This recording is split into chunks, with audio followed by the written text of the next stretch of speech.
It's time for the ninth annual, which I just checked. Ninth annual Gear That's of the insane. Year. Back once again, Jordan Drake. Yeah, it is. It's crazy. I've been doing this through 3 YouTube channels now, Tyler. But Yeah, yeah, but I and this wouldn't miss it. across this specific one across two podcasts as well.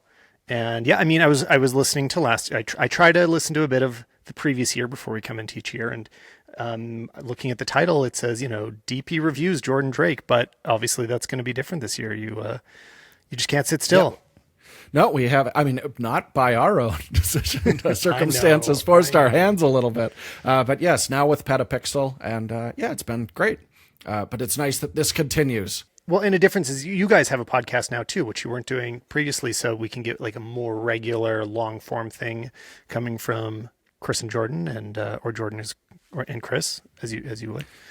Yeah, either or.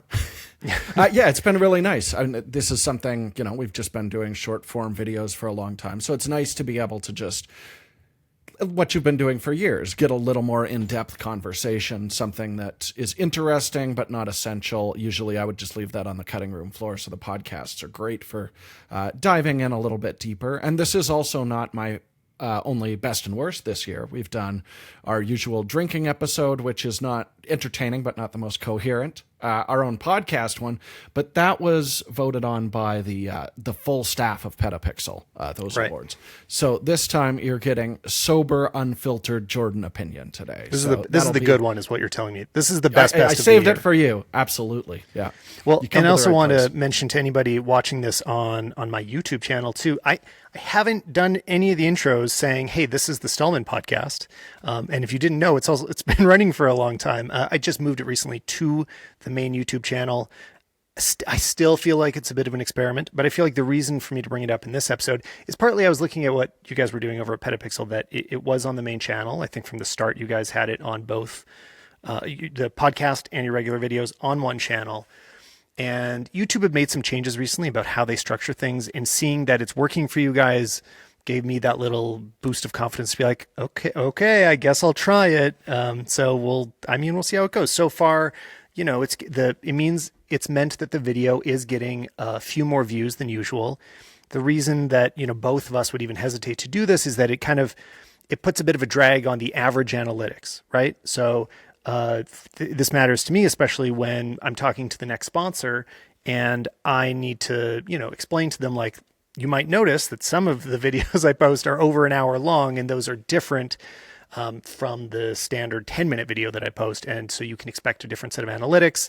And just needing to have that conversation is like, I never, I don't want that to have like an impact on how the channel is perceived or whatever. So far I'm just taking the plunge, and hopefully it works out. Yeah, I mean, it is annoying in that. And also just looking at whenever you post a podcast and it's like people only watch 20% on average, because of course that's an hour and change, can be a little bit disheartening. So I'd love to see them, differentiate them even more in the analytics. But it used to be you were penalized for having long form content on YouTube. And I'm glad that's not the case anymore. Like, the podcast's doing well, but it hasn't impacted our, regular YouTube episodes at all.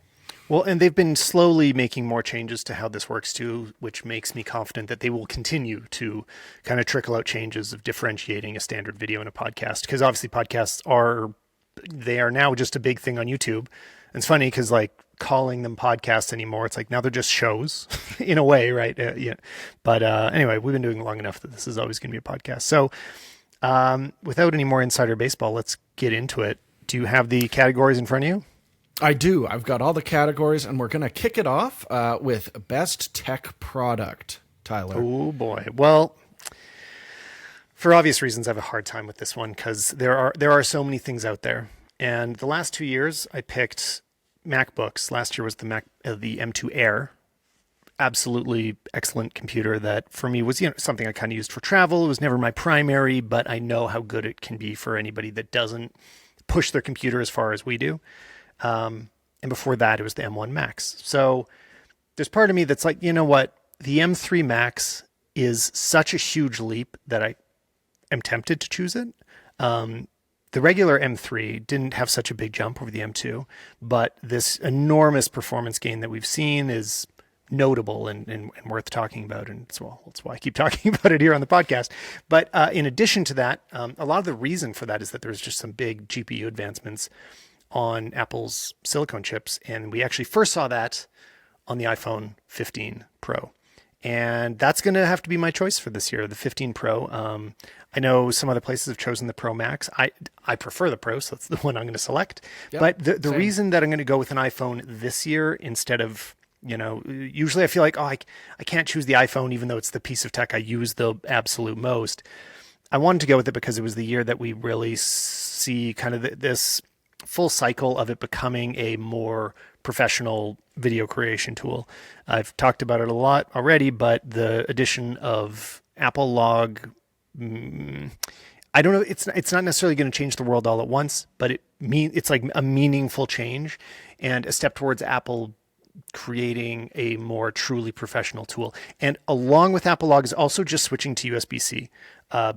It really opens things up to this not being such a there's my phone, which is one product, and then all my other tech products that use a different port, those are separate from my phone. My phone now integrates with everything else that I use, my hard drives and my mics and my every accessory can now be plugged into it. And I just think that's been such a huge step forward in making the iPhone more of a multi-tool than it ever was before.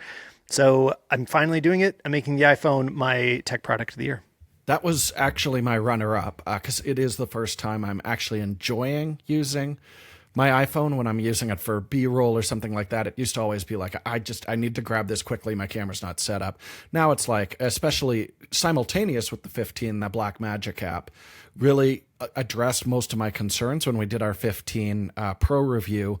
It's like, this thing will only record log to ProRes 422HQ. That makes absolutely no sense. And then that was addressed with the Blackmagic app where you could record compressed 10-bit. It is very, very flexible. But we don't have like accessories this year, but I'm just kind of thrilled with it. Last year, you mentioned to me on this very podcast, the SmallRig V-mount batteries and the first ones that you could USB charge. And I was just like, that's amazing. I could actually have one when I was traveling. Requested a sample from SmallRig. Unbeknownst to me, later they would be like, hey, could you do a sponsored video for this? So now I feel like my hands are tied. I've made a sponsored video about this battery, but it's something that I love and I'm using constantly. I lost the power cable for my old M1 MacBook Pro. So right now I'm running that, my camera, and my sound mixer all off this little V-mount battery that's not attached to a V-mount. It's just sitting there. So it's just a wonderful solution. But also I have a lot of V-mount stuff kicking around. And what's really refreshing is so often, I'll get somewhere and be like, oh no, I don't have this cable or whatever. Almost my entire, all the video equipment that I own is USB compatible now. I can power it off of it. So even if I don't have dedicated accessories, equipment, it's just like having a super powerful USB power bank, but that I can also use with all of my professional video equipment like lights and stuff like that. And it's been a huge time saver.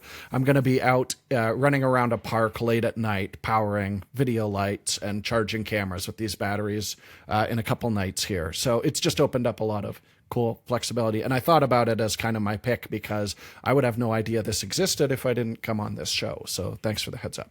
Yeah, no, I think it's been a great trend overall, making some of these professional tools a little more, I was going to say generic. That's not the word. More universal, more adaptable, totally. More like integrate this into your regular life. Because I think that there's been a history of that. A lot of professional filmmaking tools, creative tools would be in a box of like, well, they use these kind of screws and they use these kind of ports and you need them all to be filmmaking tools to play nicely together. And that's just not how the world is working anymore.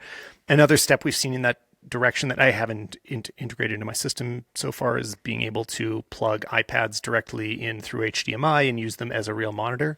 I think it's just because I need to go pick up a good mounting solution for like my iPad mini so I can put it on top of my camera because all of a sudden it's going to get really exciting. And that's, but next year or the year after, as soon as that happens with iPhones, I just feel like it's going to be a game changer. Once you can just put your iPhone on top of your camera, that'll be like such a big moment for just all of our tech being part of the same universe, same ecosystem, and We're not this segregating pro from casual. Yeah, exactly. Absolutely. And then something else I want to like hint towards, which I can't feature. I'm not going to feature yet. I don't know how the release date of this episode and some other videos are going to time, but I am so close to releasing my first hardware product, which just before we started recording, I did show you, Jordan. So you are one of the absolute first people to see what I've been working on for the last at least 6 months. And I wish I wanted it to be like a stocking stuffer. I wanted it to be available for Christmas, but we just couldn't quite get there. So, anyway, I just want to hype it. Yeah, totally. That peek behind the curtain is what 9 years of doing this buys me. But yeah, I'm excited to see the response to it once we can actually unveil that. So everybody get ready. But for now, let's move on. And you know what? I have to spring something on you. I realized we did miss a category in the text that I sent you ahead of time. We did not write down best app of the year. Oh no. I already gave mine away, though. Obviously. Okay, well, let's do it. Let's do it officially. Okay, officially, what is Jordan's app of the year? Yeah, it's the Blackmagic app. That thing changes everything. It rules and it's free. What I don't know. Is there any competition? There's things to say about it though, because why wasn't Filmic Pro in the same category last year, or the year before, all the other years that it's been there? It has log. It has all these professional tools. What was missing from Filmic Pro? And I'm saying all this in the year that unfortunately, the whole Filmic Pro staff was let go, which is really unfortunate. It's the type of acquisition. It's the worst case of an acquisition. It's what we do not want to happen. So, I'm really sorry for everybody over there. You did a lot of great work for a long time, but still, why were we not as enthusiastic about Filmic Pro? Well, I mean, the biggest one for me is it did have a log curve on it. But what it was doing was what we're seeing with a lot of other cameras, where it's just trying to like flatten out the contrast a little bit, give you a little more flexibility in post. The reason that we saw a massive jump in the quality of the log when Apple officially released it is not because the sensor is so much better than what we had before. It's the same sensors that we had last year on the main camera. It's just because it was using more of the actual information coming off the sensor that I'm guessing Filmic didn't have access to. And it seems that Blackmagic does. I'm not seeing a quality difference between using the native app in log and using the Blackmagic. So that's a big part of it. I just found the log less useful previously. And I mean, I loved the flexibility that Filmic offered. Like, it was a powerful tool. They did go after the acquisition to monthly payments on it, which are always annoying with apps. But more importantly than that, I did find the interface pretty cluttered. It opened up a lot of possibility. And the Blackmagic app is actually quite intuitive, I find. The biggest one for me was the interface. Every time I opened it, I was confused. And I passed this along to the Filmic team as well, because, I had chatted with them before. And again, I love how hard they worked at it. But it was things like when I would like touch and drag on the screen, I want to adjust exposure, but it would do digital zoom by default. I just didn't find ways to do things that are even basic in the default camera app, like exposure compensation. So, okay, without, I don't want to complain about Filmic Pro. They did a great job at what they're aiming for. Things I like about Blackmagic, why I think it's a good choice, is that it works more like a traditional camera, where the priority is like everything is auto as you start off, and you can get more granular and just control things as much as you want. And speaking to what you were saying about log, the big difference now, which only Apple could do this, Filmic never had the option, was scraping away a lot of the processing in addition to flattening the image. So, the flatness of the log curve from Filmic might have given us the same dynamic range, but it was still just as sharpened and sort of had that over processed taste to it. So we weren't able to get that exacting, traditional camera look that we can now get out of an iPhone 15 Pro. So that's why we kind of have this big jump this year. So, I think that's an excellent choice. Good job, Blackmagic. I have a different one. I have a totally different one to keep things interesting. It's not an app, but okay, well, here's the app. Adobe Photoshop, but more specifically, generative fill. This is the year of generative fill. I mean, it has just totally transformed the way that we edit, and I bring it up every chance I get on the podcast because I think it's one of those things that it came out and we all got used to it so quickly that we didn't spend enough time talking about how crazy it is of a change for retouching. And at this moment, end of 2023, we're still in like a very early phase of it. It seems to be using the earliest versions of Firefly because what it generates is actually pretty, like if it generates, say, a person from scratch, it looks terrible. Like it doesn't understand what things look like. It's a pretty rudimentary generative AI, but its ability to say take wrinkles out of clothing, even if there's a pattern going on, fill in complex backgrounds. There are so many times now where I'll just be using it to remove clutter that I wouldn't have even approached it in the past. I would have not tried to take it out because I'm like, I'd like to. Too much hassle. Yep. Yeah, but it's hassle and it might look fake. And generative fill does better than I could do on my best days.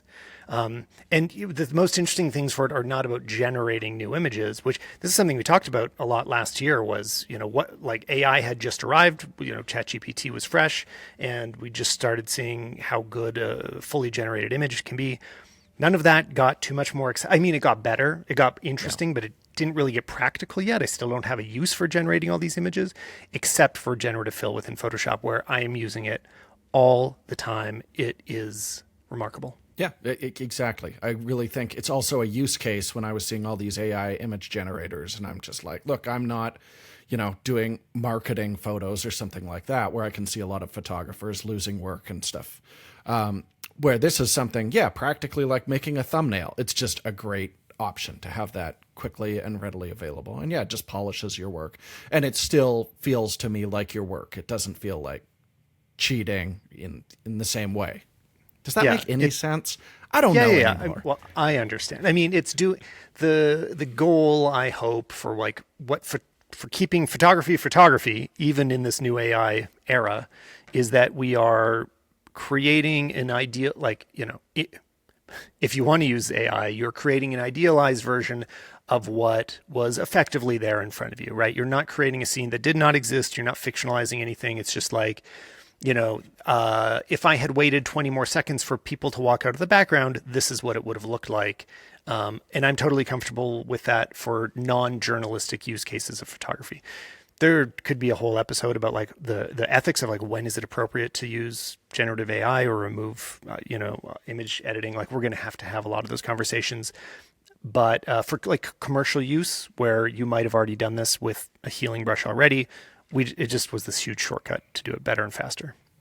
Yeah, absolutely. And we should definitely maybe next year talk about the content certification that's going to start rolling into all of our cameras. That is really compelling to me now that I've actually used the software and see how it works. But it's a huge topic for probably another day. But that's really going to come into play in 2024.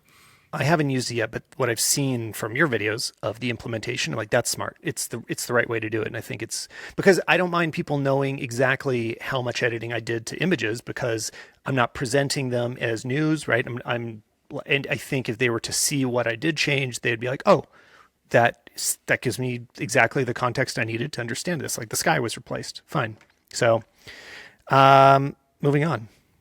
What's our next category? Next up. Okay, so this is great that you've got different categories. We're going to do best photo camera, and I'm going to treat this as if I wanted to take a picture, which camera would I grab?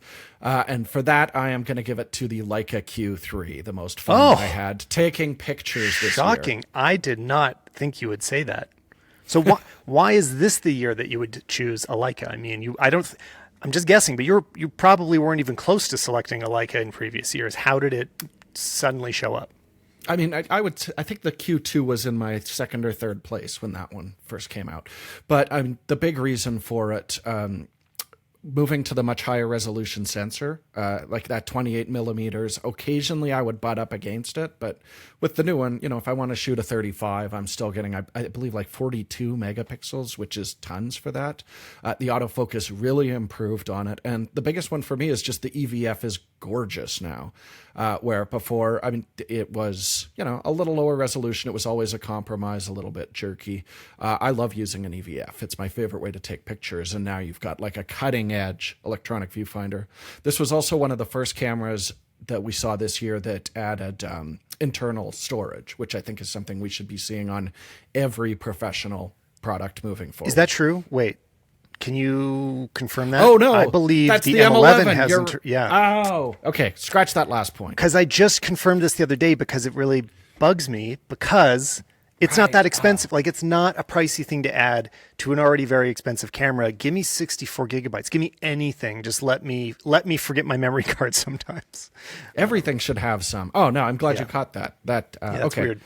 I'm still giving it my number one. I enjoy using that camera, and it's kind of amazing how well designed the original was in terms of like, it's a focus by wire lens. You know, it is an autofocus lens, but the manual focus on that just feels exactly like using classic manual optics. And there's nothing else that's replicated that feel, I don't think. So yeah, just the handling and everything on it. I think it's a big upgrade, and it finally has a tilt screen. And every camera that you're going to use as like street, or especially for me, family photography, that was such a huge oversight. So having that addressed now, if there's a camera that I could buy for myself because I've done a good job, it would be that camera. I do think you've done a good job, Jordan. Even if you don't get a Q3, I think you've done a good job. Well, so I think it's so interesting that you choose it too, because I've been I've mentioned before, this is the first time I paid a lot of attention to Leica. I talked about it a lot the time I came on the Petapixel podcast. We went over my experiences with the Leica Q Type 116, aka the first Q. And that's from 2015. And I borrowed Chris and Matt's and shot it for a month and a half or so and loved it. I mean, this is an old camera, and I thought I'd be like, oh, this feels old. It felt so good. It totally held up. And this isn't the new one. But, I think Leica has always had a problem of that. There's a lot of apologetics involved in like, you're getting the Leica magic, but you don't have autofocus, or the autofocus isn't as good, and the resolution's lower, and the boot up time is slower, and the battery life is worse, and it's always this like, it feels nice, but you're making a lot of compromises. So in the past, I think it led since they went digital, Leica has had to sit in a place of being more of a, like a luxury toy, like a thing that it's like, okay, exactly. If you enjoy the feel of it enough and you have the disposable income, like, you can make it work for you, and maybe that feels nice, but it's hard to argue that it's actually the better camera. This is the year that the Q3 is a AAA, as good as anything out there camera. Like, it's probably it's effectively the same sensor as like correct me, I think it's the A7 R5 R4, yeah, that 60 megapixel Sony that's everywhere. Sigma's using it as well. Yeah, there might be a tweak to it, I don't know, but it's basically as good as the best Sonys right now, and the lens is also about as good as the best anything, right? I mean, it's a very good Leica lens. So any image you take on it is a fully, like, a commercially viable, can be put anywhere, has all the dynamic range in the world, incredible ISO response. And that was not the case with Leica up until this year with both the M11 and I think the Q3 also gets it because of the autofocus too, right? You have good autofocus. I haven't used Q3 yet, but as far as I can tell, it's exactly what's coming out of the S5 II from Lumix, probably, right? Very similar. Yeah, there's some differences there, and I definitely want to use that more. I did not get as much time as I wanted to test that out. We're still theoretically saying we might do a full review in the future, but I'll wait for a big firmware update or something. But even then, just like grab shots on the street, occasionally I felt like the first Q, the Q2, just hesitated a little tiny bit. This was just like click, boom, very fast. So it felt like a cutting edge current camera. Yeah, I'm just glad that there is a high end camera that can compete like that.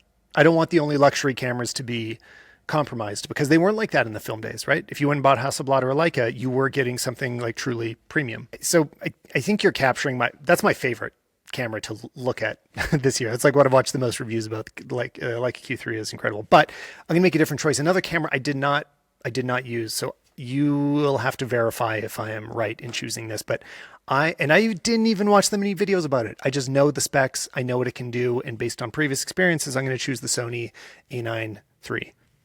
Mm-hmm. Is that a good choice? Yeah, absolutely. I mean, I'm pushing it back just on the grounds of like, it's not hitting until 2024. Oh, but that would certainly be one of my candidates, except they are shoot. sending out now production units. I'm supposed to be getting one maybe while we're recording this. So it might just make it under the wire. You're right. I should choose something else because, if it should qualify for next year, right? And if I'm choosing it for this year, I have to go with what my heart feels, which is the time that I spent with the Fuji GFX 102. It's got to be that, because it's the other one that I loved shooting with. The Leica Q, I felt good with it in my hands. I didn't want to put it down. Also, that GFX, I wanted to keep carrying it around. I did not want to give it back. It made me want to take more photos. Each photo was kind of exciting to see what came out of it. And the problem I always have especially with Sony, more and more with Canon, I even feel this too, but it's just I'm not excited to shoot it. It feels like a job when I pick those up. I'm like, okay, this is work. I'm going to operate my computer with a lens on the end now. There's just, they do the job incredibly well, but there's also something to just the excitement of shooting with it. And, the GFX, it felt like it kind of had it all. Image quality was there. The autofocus was at a totally acceptable point, which has been a lot of the problem. And this operation speed, it's not as good. It's not competitive with the Sony, but it's not slowing me down anymore. I'm not missing focus so much that it would be a problem. So that's going to be it. I mean, I was a huge fan of the 100S, which is the same picture quality. Adored that camera. That would have been my call. I think it was actually a couple of years ago. You did pick it once. And this is definitely a nice improvement, especially like you pointed out on the autofocus. I still have a bit of a sour taste just because of how it was marketed, which I know is something we've kind of touched on, that they were double the readout speed. And it was by dropping the bit depth, which any camera can do, and giving you substantially worse image quality. And then a lot of the video functionality, everything on it had a compromise. But if you're going to go out and take pictures with it, just having more reliable autofocus and my favorite image quality, period, together makes it the best medium format camera out there. So no, I think that's totally a valid choice. Yeah, they really pushed that video story, but I wouldn't choose this as my favorite hybrid camera because the video side, I mean, it is interesting that you can do all this, and it's a lot less compromised than it used to be on a large sensor. But the photos are that's the reason to buy this camera. Absolutely. And the reason I said this before, the only reason I won't is the lens size. Honestly, the body size and weight is pretty reasonable. I'd be fine carrying that around, but I would only want to use the pancake lenses, and there's only one of those, maybe two. Yeah. So, most of the lenses are just so enormous. I wouldn't end up bringing it with me as often as I'd like. So. Yeah, any zoom is going to be a big honking sucker. So that is the downside for sure. You touched on it. What is the best hybrid camera of the year? Okay, interesting choice. I think people may not be surprised because there are some compromises in it, but I'm going to choose the Lumix S5 II. Or S5 IIX. It's got a little bit more, so let's go with that one. Although every time I'm talking about them, I think everybody should think of them as pretty interchangeable. Although I'm using, because I have both still on this long-term Lumix Panasonic loaner thing, and the regular one is enough. So the reason this is a strange choice is because it's missing some very key features that are available other places, and that is not uncropped slow motion. That is a real omission and does drive me a bit crazy. So this award is not going for it being the absolute best you can buy, but the value in terms of price and the other video-centric qualities that are available in it that aren't available in some other cameras.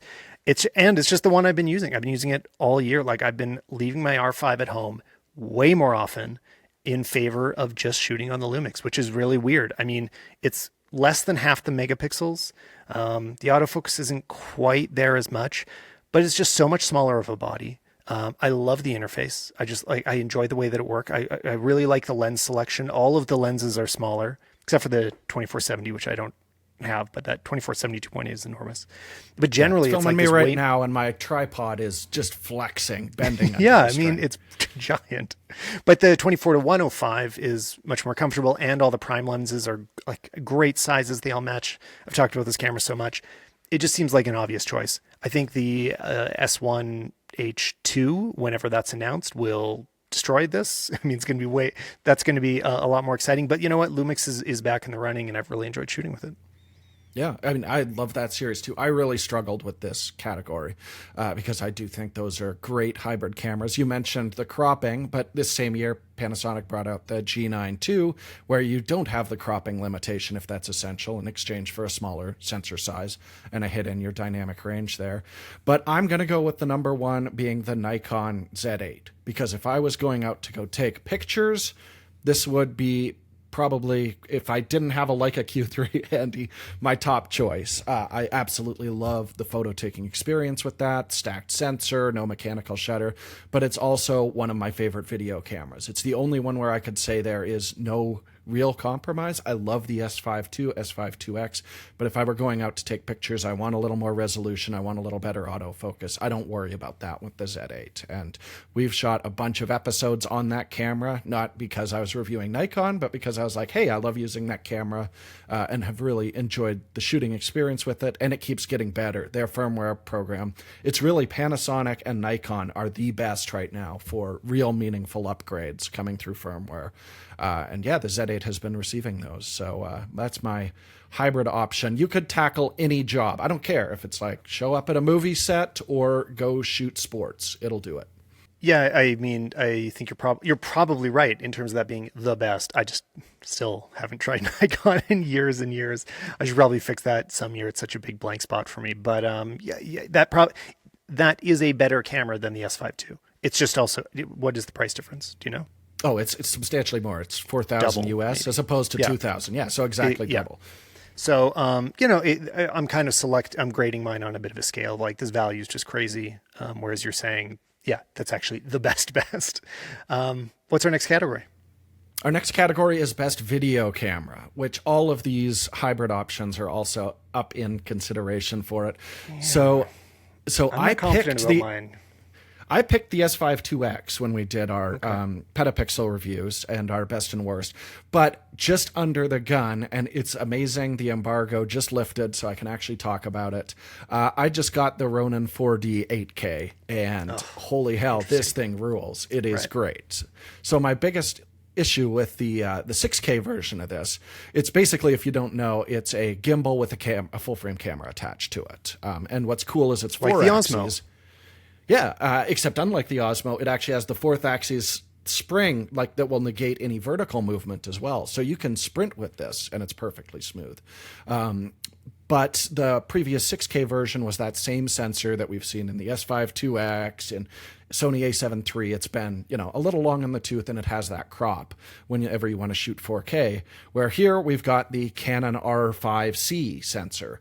So this is getting you a 4K, even 8K 60, uncropped with that sensor. It does that same oversampled mode, but obviously overheating is not a problem. This has a fan on it, and 4K 120. So I'm not really taking a hit in terms of any of my record modes, and it's attached to the most stable platform I've ever used. Outside of that, I haven't really talked on it on this show. It has the most innovative focusing tools that I've seen in a decade. They have something called the focus waveform, which gives you an overhead view of your scene. And as you focus forward and back, you see a line move across like a video game as to what your depth of field is currently covering. It's so easy to visualize things. You can make sure you're focused on the front of someone instead of the middle of their head because you can actually see the circle.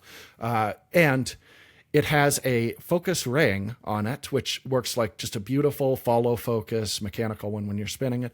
But then let's say I want to change my aperture with it. I can have it do it smoothly, or in click stops. It'll actually, the haptic feedback on it will change, and it'll cycle through with hard stops. Same if I want to switch my neutral density filter with it. It'll get clicky on me, and then switch back to focus. It's back and beautiful and smooth. It just feels amazing. And I can put it on autofocus and feel the focus working underneath my thumb. So if I'm not moving and my subject's not moving and I feel that wheel going, I know it's about to make a mistake, put my thumb on it, stop it, it's not going to move. It feels like I've got an actual like follow focus assistant working with me, and we're a team. It's amazing. It's difficult to explain, but once you've used it, I just want this functionality on every camera. And the 4D original came out 2 years ago, and I haven't seen a single one of these functions actually added to a dedicated camera. So I love it. It's a joy when it shows up. It's very heavy, but I don't care. I just have a blast shooting on the street with this thing. And I'm going to go do a little filmmaking with it on that same shoot where I'm going to be using that small rig battery here in a couple days. So it kills it. I love it. I think that's an excellent choice. I mean, obviously, I haven't used one either. Didn't put out a video. Haven't tested it. I always have less variety than you in the air. But from what I've seen, yeah, I mean, the sensor seems to be there. Everything you're mentioning. Just if there was a category of most innovative camera, it would also have to win. All that's going to hold it back really is the kind of weird form factor, because I think it is incredibly versatile. There's just a lot less people that are willing to take that chance, right? But it does look like, with that level of image quality, based on Cine D's tests, like it's rivaling the Alexa Mini LF. This is a crazy camera. I'm not going to choose it because you just did. Although you're probably right about it being the best. I just want to give my vote to the Komodo X, which did come out this year as well. Especially because I really lusted after it all year and kept trying to talk myself into that I needed it, and haven't quite got there yet. Partly because we've just shot less of that type of work this year. We've shot so much more vertical first, mobile, even commercial jobs. So it has not at all been the priority. My C70 is still holding up so well that it's hard to justify. But the Komodo X is really showing that like Red is here in the modern age. They're going to have to keep pushing because everybody else is doing such a great job. Now we've seen global shutter on the Sony as well. But there's still something to the Red approach to image creation that I think sets it apart from what Sony, what all the hybrid brands are doing. Red and Alexa, or Red and Ari, just make it so much easier to acquire an image that looks like a movie. Like the image pipeline is sort of presented to you. Like, follow steps 1, 2, 3, and your video will look like the movies. And I just find we aren't there with anything else. With the best Canons and the best Sonys and the best Lumix, you need to go find a great LUT, which I don't know, you can go find my LUTs if you want, but you have to find one that like fits your taste and doesn't have any issues. And then that might only get you to a clean look, but to get something more cinematic, you have to pursue it even further. And I don't think it should be this homegrown effort to get colors looking good. It should just, this should be the easiest thing in the world from a video camera.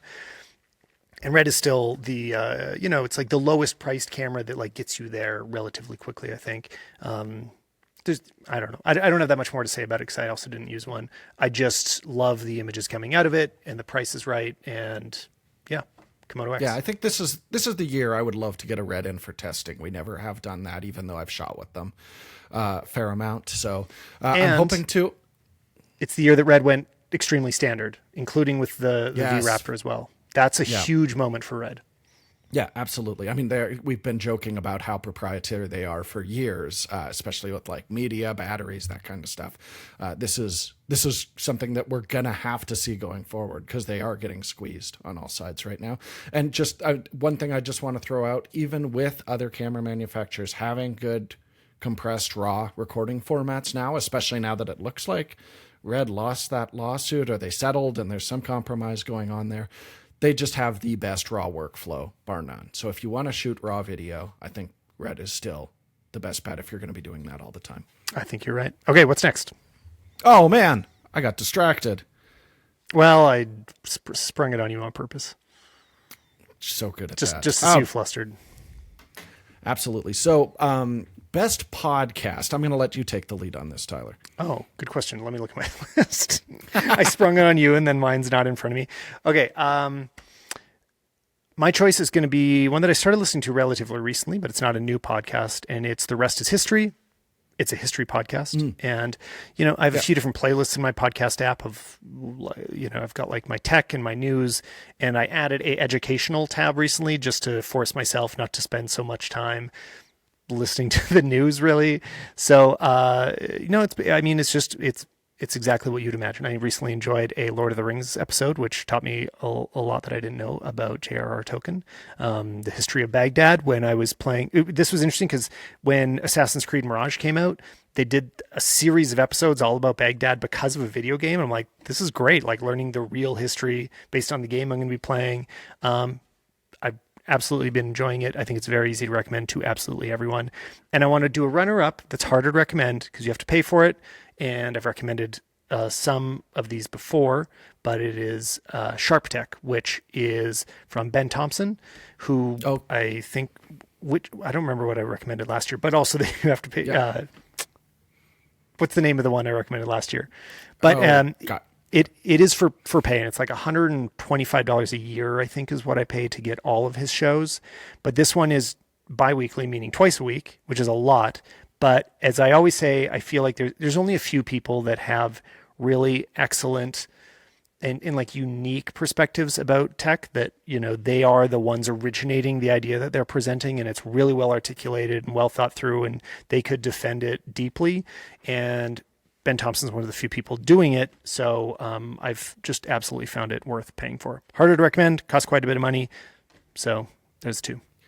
Yeah, I mean, this year I've finally started paying for, even if they are free, like doing Patreon and things like that for some of the podcasts. Because, I mean, it's just such a huge source of entertainment and information. I think you really need to reward people for that, But I'm actually going to go with the Big Picture podcast, which is a movie podcast. I latched onto it because one of the hosts showed up on my favorite podcast, Blank Check, that I've talked about on here before.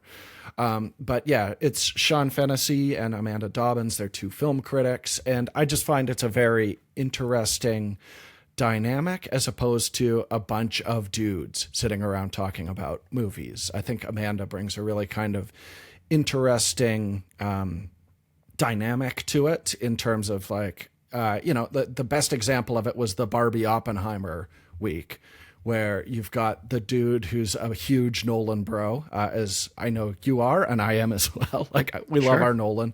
But then her excitement about Barbie, which is a movie I also love, but brought it from a very different, like, cultural perspective. It's, really funny, great. And I love that they do very regular rankings of like, okay, this week we're going to talk about this actor's new movie, but also we're going to rank all of their performances, start to finish in real time on the microphone, and argue about it and stuff like that, which is a lot of fun. So it's become kind of my favorite, just listening to the back catalog movie podcast right now. If you're into that, I can't recommend it enough. Really solid. Well, I've picked up a few movie podcasts from you in the past, so I definitely think The Big Picture sounds like it's worth checking out.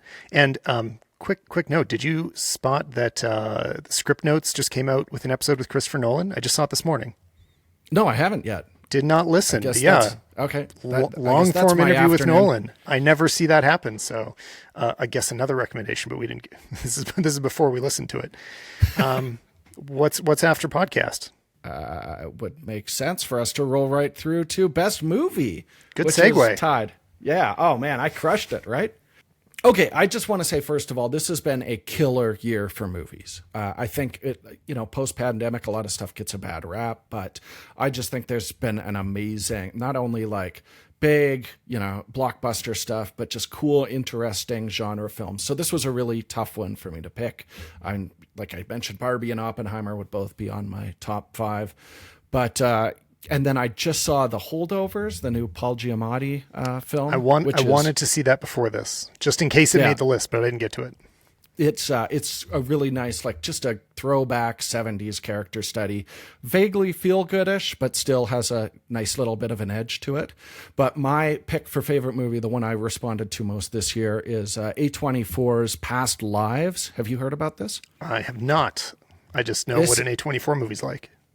Yeah, and it's a quick credential for like, oh, this is going to be a little bit quirky, a little bit different, but still accessible. And this one got a ton of buzz early in the year, but I feel like kind of got swallowed up a little bit since we've had so many big releases from big directors.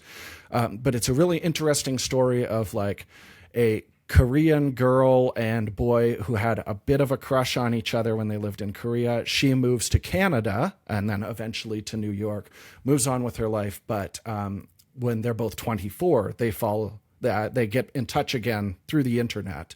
And then another 12 years after that, when they're 36, they actually meet in New York by chance for the first time. And it definitely has a bit of an autobiographical feel to it. I believe something similar happened to the director.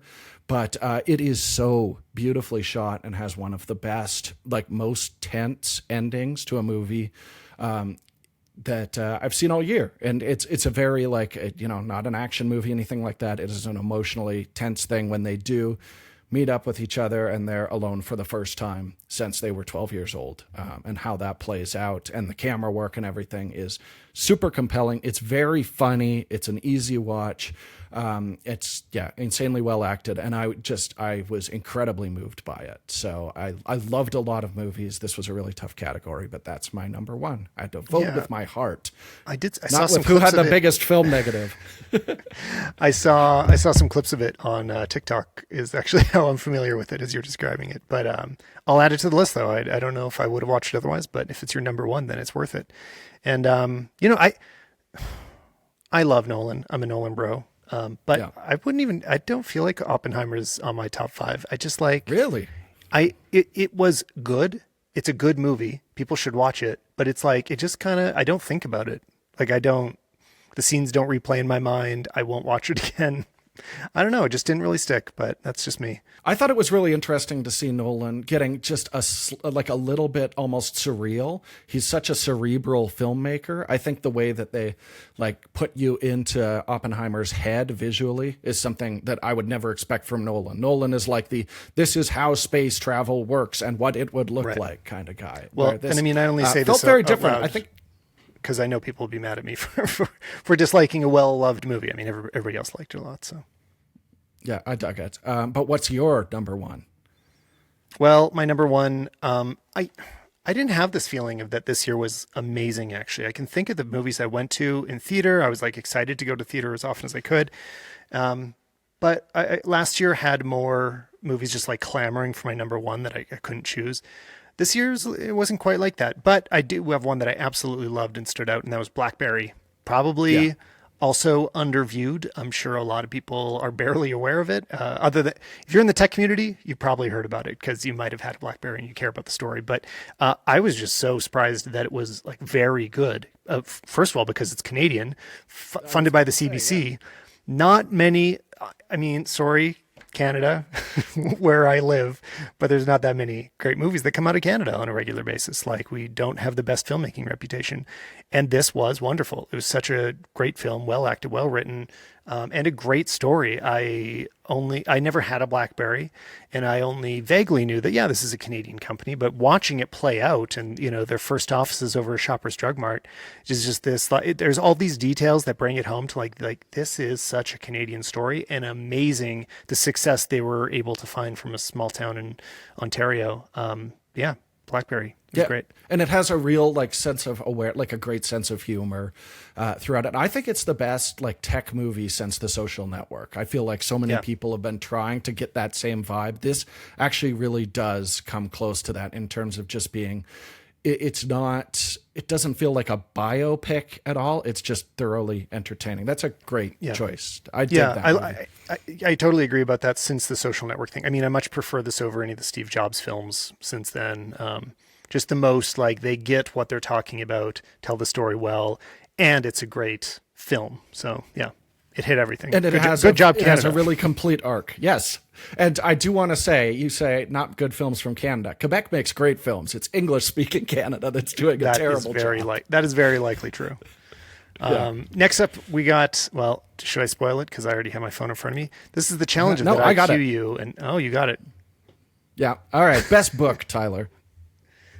Best book. I do have one. I definitely have a best book. I really enjoyed the book Generations by Jean Twenge, Twenge. And it's basically breaking down all the data about the differences between all of the current living generations. So that would start with the silent generation, which would be Joe Biden would be a part of that. The eldest people we have around right now that were sort of born at the beginning of World War I, and moving into what's after that, the greatest generation, and then the baby boomers, boomers. and then Gen X, and then I don't know if I'm missing anybody, and then millennials, and then Gen Z, and then Gen Alpha or whatever they come to be called afterwards. And obviously we all sit around having conversations all the time, but like, can you believe that Gen Z are like this, or the boomers did that again? But this is so much data based on like, the changes in birth rates, changes in marriage rates, changes in political voting patterns. Like, how have all of these generations acted at the same period, trying to declutter as much of that data noise as possible and understand like what is likely factors of the era, like just that this happened in this period of time versus that group of people seems to carry those opinions forward. It seems to be something that becomes a cultural difference for people of that age. And there are so many of them that I find very interesting, especially, I mean, the Gen Z is maybe the most fascinating to me because it's just so, the changes are happening so quickly now, right? Like there have just been such large structural changes, kind of seeing how that's manifesting is really interesting. So yeah, Generations, good book. I definitely want to check. That sounds so up my alley. It's crazy. I will definitely be checking that out. And to just clarify, this is in a North American context, not globally, not European, not in Africa or Asia. This is primarily what's happening in America. I would love to know, like a follow-up going global would be really interesting to see how that compares. Yeah, to for the sure. North She American writes about it dynamics as well. Her book before, which was I think it was a pretty big success, was called iGen and was specifically about Gen Z. And this is before they were called Gen Z. So she's written about this a few times. Cool. Yeah, I'm totally going to check that out. My pick for Book of the Year is Opposable Thumbs by Matt Singer. And this is the story of Siskel and Ebert, which is I'm fascinating. So I'm a huge Ebert fan. He's probably responsible for my love of movies at all. I mean, I grew up on a farm where the only thing vaguely film related was we had Siskel and Ebert at the movies when I was growing up. And I wouldn't see any of these movies because we had a single screen in Strathmore that would only play the biggest blockbusters. But it was so entertaining watching these two men argue that it made me kind of fall in love with film because I wanted to know what their opinions were based on and wound up tracking down a lot of these. And later in life, after he lost his voice to throat cancer, Ebert's writing, I think, is just some of the best. He essentially started a blog, but it was whatever he was interested in at that point, often not about movies. Some of the best, I would say, writing period of the last 20 years. So I was a huge fan, but I didn't know much of the background of Siskel and Ebert and how much these two actually hated each other when this thing got started. They wrote for two rival newspapers. They were extremely competitive. One of them had a Pulitzer, one of them didn't. And the way they would sabotage each other, like screwing up each other's flights to different film because they had the same production company, but they would, rebook flights so they couldn't get to film festivals and get the right scoops, is just really revealing. Like I always joke about Chris and I being the Siskel and Ebert of camera reviewers, and this book really reminded me, like, we actually have a very good relationship compared to who we're referencing there, because it's amazing how their work dynamic could even function at all, and that later in life they did actually become quite close. Like it's like a married couple that hated each other, and then in their 80s were suddenly like, you're not so bad. Did really I hear this author on Blank Check recently? Because this sounds a little familiar. He's been on a few times. Matt Singer. Yeah, I believe he's a film critic as well. But nice. Yeah, that's where I found out about this book, and best read I've hit up all year. So check it out. Yeah, and I mean, if anybody never was interested in Siskel and Ebert, which I was too, but definitely anybody that's younger won't have even probably come across them. But what's also so valuable about them that I think is missing often now is the discussion about what critique as a profession even is. Like, how do you, what's worthwhile in judging an art form? Like, how do you discuss a film? Like, especially a bad, not a bad film, but like a film that is not meant for you. How do you talk about a kid's film and decide whether it was successful or not? And they would get into that in a way that, everybody has hot takes now. There's no shortage of opinions. We're doing it now. Everybody has an opinion, but what's a reasonable way to come to that opinion, and how do you present it in a fair way to the audience? And they approach that kind of more than most critical entertainment would. Yeah, they really disagreed about it. Siskel would say like, oh, the new art house movie is better than this children's film, where Ebert was much more like, no, you have to compare it to other, films directed at the same audience. And that led to a lot of the best blow-ups where, they're comparing Kubrick films to the latest Benji, and Ebert's giving thumbs up to the Benji and thumbs down to the Kubrick, because he was like, look, the Benji does what it's a dog movie's supposed to do better than this Kubrick film. It's amazing. And also, as a sidebar, just go on to YouTube and look for Siskel and Ebert arguments. Is a great way to just kill a night. Yeah, I've watched a few. Oh, they're so great. Yeah, because they're all bite-sized, like little 4-minute master classes in disagreement. So check that out. Next up. That's it, Tyler. That was the last topic. No, it wasn't. There's games. There's one more. There's games, and I know you played a game this year. This is the worst category introductions. I guess that's what we call it. I've ever done. Terrible work. It keeps things interesting. Totally. No, you say it's the worst, but you should go re-listen to last year. It was pretty bad too. Okay. But that's why it's an annual tradition. At least I'm consistent. Yeah. Yeah. Bring me back every year to see if I'm any better at it. No, absolutely not. Yeah, this is a category I had to sit out on for the first 7 years of the podcast, basically, because I wasn't playing video games. Oh, you had a few, but yeah, okay. A couple, yeah. But since then, we got a Switch for my kid, and I've started again. And last year I said, oh man, I finally tried that Breath of the Wild Zelda game, and that blew my mind. And this year, obviously, the follow-up Tears of the Kingdom came out. I think it's a better game than Breath of the Wild, so it's my clear winner. I just had it I think I finished it maybe a month ago, and it came out in May. So I took my time, but I don't play a ton of video games. But I'm amazed you finished it.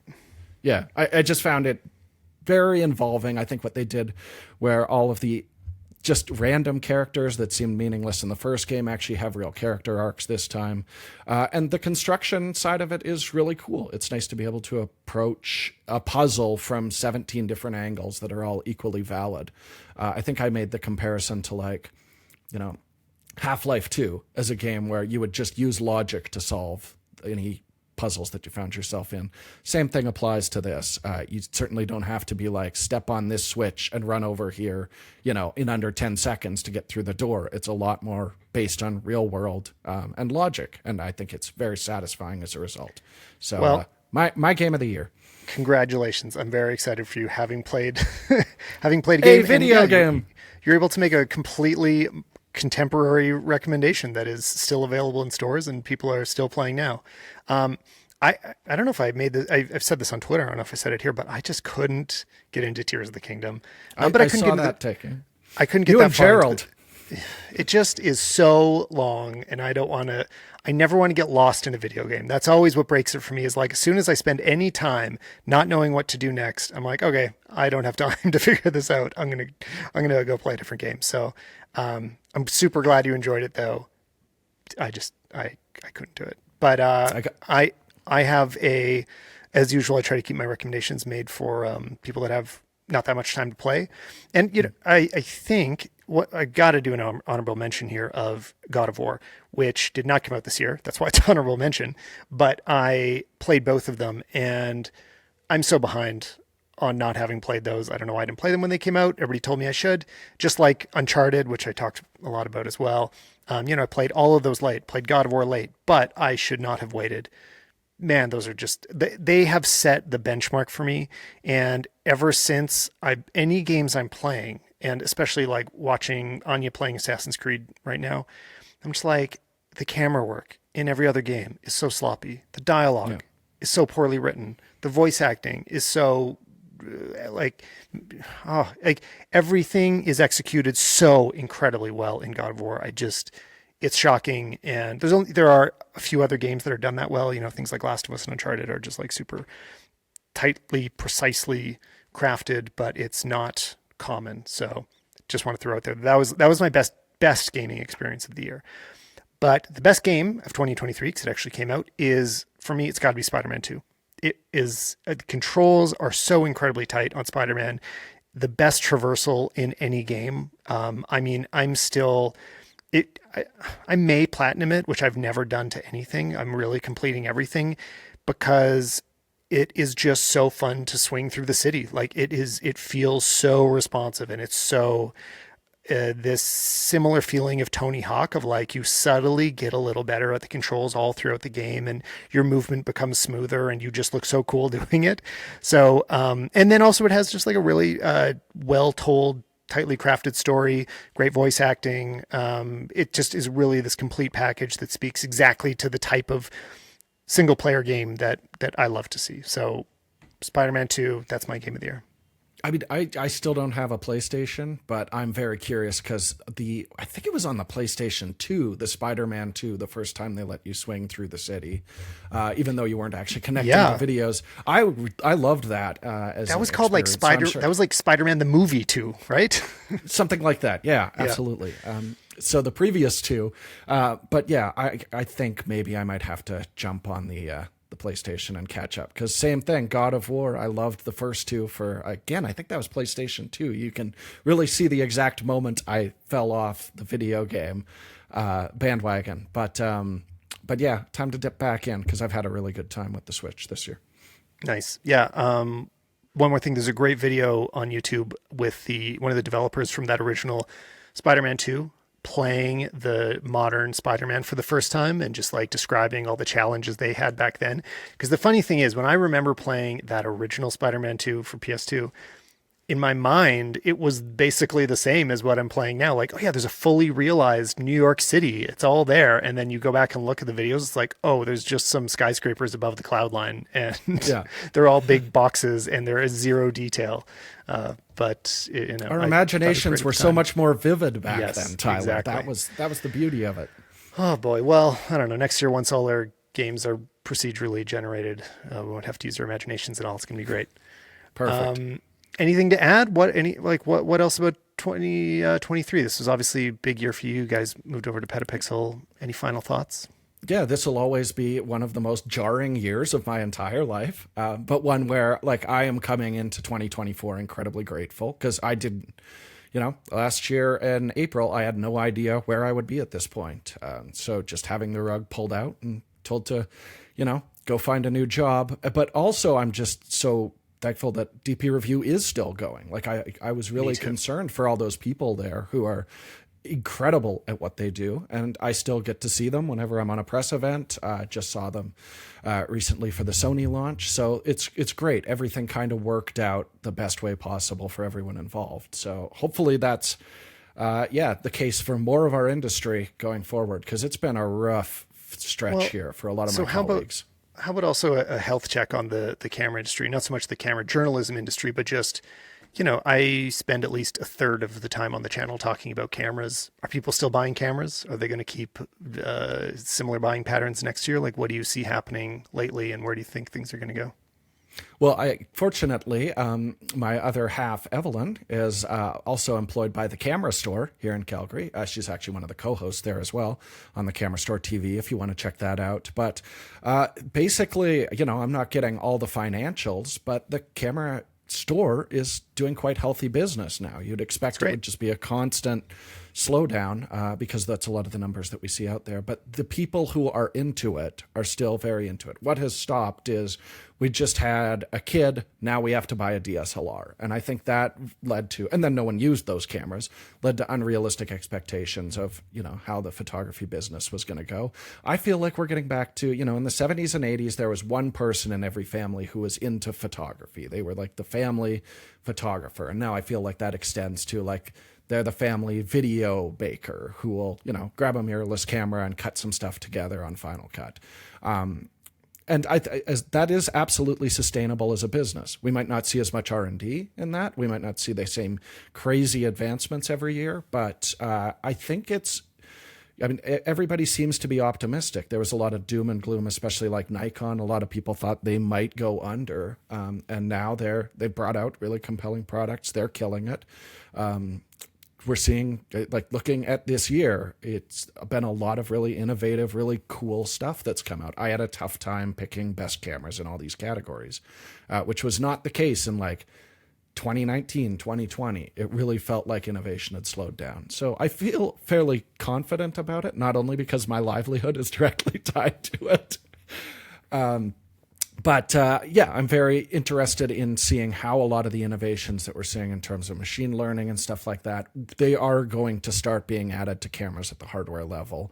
And what is that actually going to look like? I think that, Sony's really changed things with the global shutter in full frame. I think that's something we're going to see a lot moving forward for a specific type of work. I don't think it's going to replace everything, but I do think once we start seeing, a camera that understands how you like to compose and expose and the subjects that you're often photographing and actually does get better at taking the type of photography you want to do, that's going to be the next big step forward. And, whichever company figures that out first is going to radically, I think, expand their market share.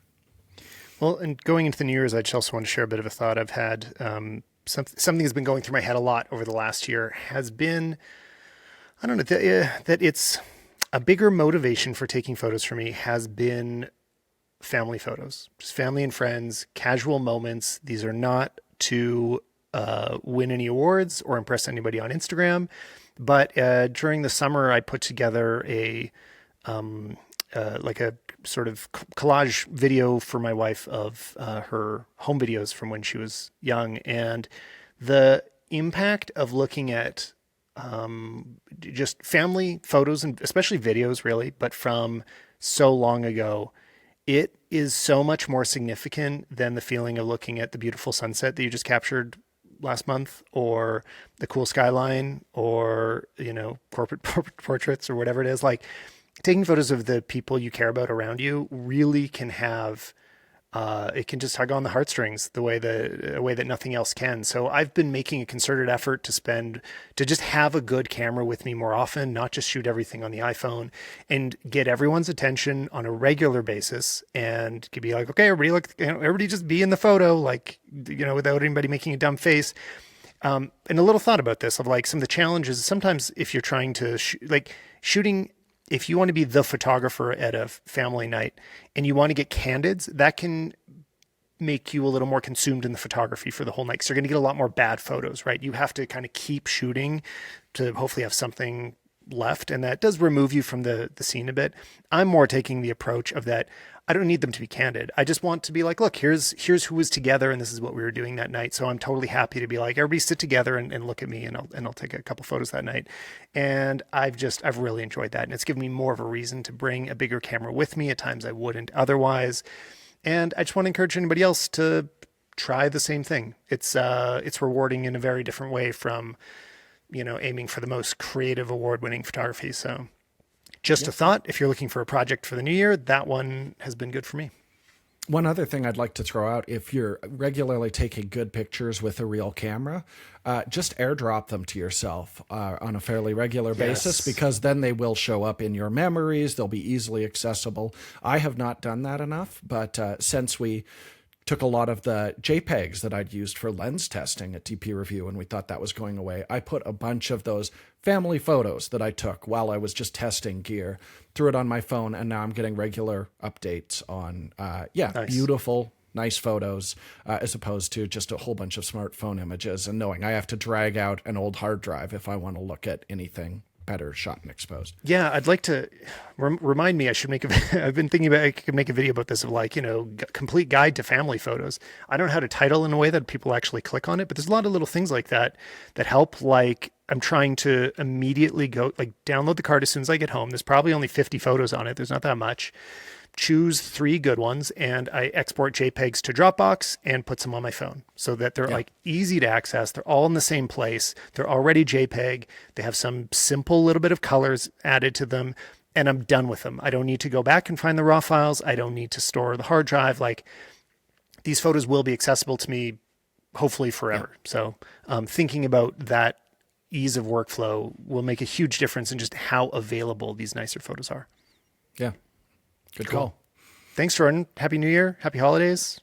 Absolutely. It's always a pleasure to do this. Next year, I am going to have these categories printed and on lockdown. You get ready. We're going to rehearse next year all year long just to get ready for the best of 2024. It's 8 categories. How could I screw it up so much? It's staggering. Anyways, you know what? Self-loathing is for 2024. Today is for celebration. You did great. Thanks again, Jordan. Awesome. Talk to you later.